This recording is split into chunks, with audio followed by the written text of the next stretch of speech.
Hi everybody, it's Jessica from Tensita Johnson, and today we are back with this big suspended infinity braid.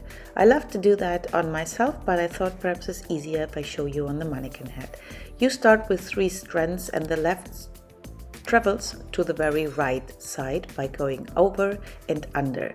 And then I'm taking a 4th strand that goes under and over, and I combine the 2 right strands and bring the middle strand under the neighbor. Take a new strand, smooth it out, and do it again. Under, over the middle strand, combine these 2 and bring it under the right hand side. Take a new strand, bring it under and over, combine the 2 right strands and bring the one that travels under the left hand side. Again, new strand goes under and over, combine the 2 outer ones and bring it under the other side.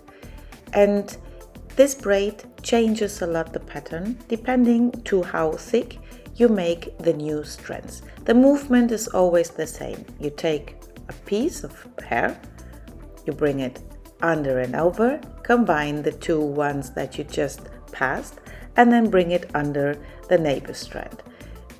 But like I said before, if you take thinner strands, it will look completely different.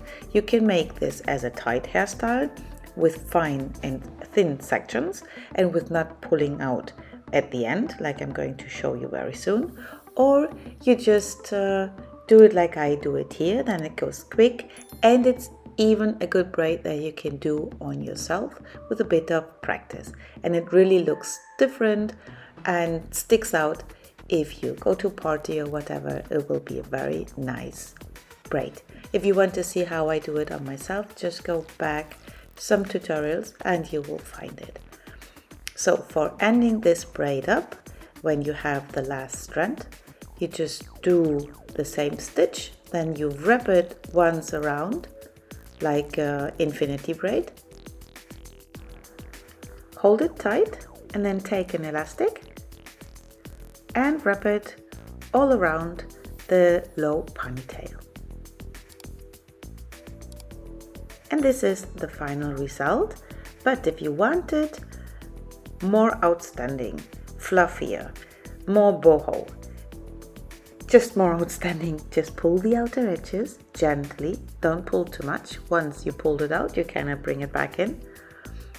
And then you have this very big outstanding braid that I love, especially when I just have one in the middle. If you have a little strand like you see I have here, one on the left hand side that I haven't seen at the very beginning, you can just hide it with a bobby pin and then hide the elastic. That will make your style just more perfect with a strand of hair, and I'm using therefore a topsy tail. If you're new on our channel, please subscribe, click the little notification bell so that you will get alert for any new tutorial we upload, and I hope you give us a thumbs up because you like these tutorials. See you soon. Bye bye.